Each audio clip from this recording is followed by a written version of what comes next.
make. As far as the Department of Transportation issue, there are many other entrances on Albion Street that are in the right-of-way. If you go down towards the intersection of Albion and Lansing Street, all of the walkways are in the right-of-way. It does not protrude any further into the right-of-way than anything already does. So I urge you to uphold this decision that they made, and remind you that the plan that was presented by Mr. Edmondson is incorrect. That one has already been denied, and the new plan is in your packet. Thank you. Mr. Shepard, you still have 14 minutes remaining? I don't think I need it. Okay. All right. Thank you very much. Okay. To the board, were there any questions of Mr. Shepard? Supervisor Colfax. Mr. Shepard, could you come back up to the podium, please? Mr. Shepard, I heard a bit of a contradiction here. Maybe between the two of you can sort it out. Mr. Lynch said there was a foundation there. It's been there for a long time. And I heard you say that when you started 3 years ago, there was no foundation there. Simple factual question. What is I said this foundation, I thought I said that the foundation was relatively recently installed. I don't know the date of when it was installed. I installed the foundation. I don't know the exact date, but it has been in the last 3 years. Last 3 years. It had a foundation, but it was a wooden foundation that was deteriorating. The building had fallen out of level and was kind of in the dirt. So we just removed the old wood that was rotting and installed a concrete foundation, which we had permits to do. So when you put in the new foundation, I mean, was there a permit obtained and yes, and you established at that point the placement of the foundation? The foundation went exactly underneath the building where it had existed. We didn't move the building. We moved it up about 5 inches from its original height to get ground clearance, so that there would be that the earth wouldn't be touching the joists of the building. So the foundation you put in reasonably could be seen as part of the original structure. I mean, in other words... Well, it's a concrete foundation, which it never had before, so I would say no, but it is in the same place as the original foundation. It's in the same place. Correct. Yeah, it's under the building. It's under where the building has always remained, historically. Yes. Was it your intention at that point to say, well, we'll put it up to here, but then we'll add on coming further into as I stated earlier, right at the time I started to refurbish the building, I did not know what I was going to use the building for. It's a small building, and I knew that we wanted to refurbish it and use it for something, but I wasn't sure what we were going to use it for. It was originally office space, or not originally, but for the last years, since the 70s, it was office space. Now that I would like to use it as a building that needs public right-of-way, not just private for bookkeepers, that's why I seek access from the street. Yeah, and as I'm sitting up here, I'm thinking all this for a hair studio. I mean, all this investment of time and staff because you want a hair studio there. I'm just saying, you know, you're shifting of priorities. I know that.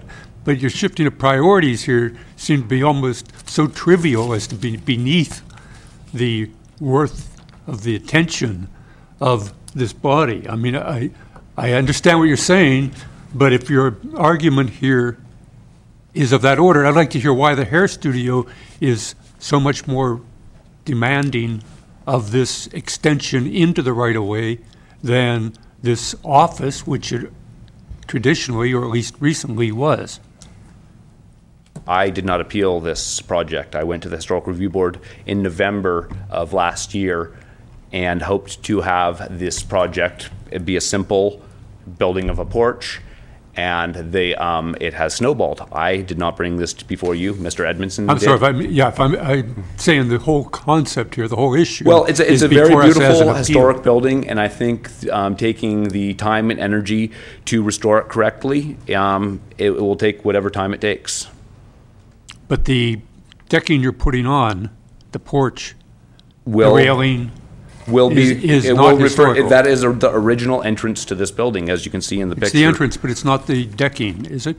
I mean, there's no Well- history of decking here or porch. There are a history of porches in Mendocino, many porches. This one had steps, and that's basically what I am seeking to do, is create an entrance. It's going to be, it's going to be probably within the same size as that. It's 36 inches. That appears, if you were to scale it out, would be approximately 36 inches or less. 2 steps. I would like to gain entrance that was the original entrance. All right. Thank you. Okay. Any other questions? Any other questions from the board for Mr. Shepherd? Thank you, Mr. Shepherd. Okay. Okay, I will now go to public input, and I do have a number of speaker cards. Anyone who has not filled out one of these, please fill it out, hand it to the clerk. I'll place your name in order of received, and as a number of folks come forward, the first 2 speakers, the first one will be Paul Tinner, and second speaker will be Martin Simpson. For the record, my name is Paul Tyner. Tyner, I'm sorry. Apologize for that. That's fine. I am an engineering technician with the Mendocino County Department of Transportation, and I want to make it clear that I'm speaking for myself and not my department. This issue before the board today is an appeal of the Mendocino Historic Review Board decision concerning the apple shed on the McCallum House Inn property. The apple shed is just the tip of the iceberg when considering the larger issue of MHRB authority run amok. The original apple shed structure was moved several times before arriving at its present location, and with the remodeling is, for all intents and purposes, a new structure. It would require a survey to locate exactly how much encroachment there is, and it's not relevant. The applicant wants to use the county right-of-way for their porch and steps rather than use their own property. I feel the issue here today is not only the apple shed, but instead what is proper. The MHRB was established to preserve the town of Mendocino in the character, and I quote, the last half of the 19th century.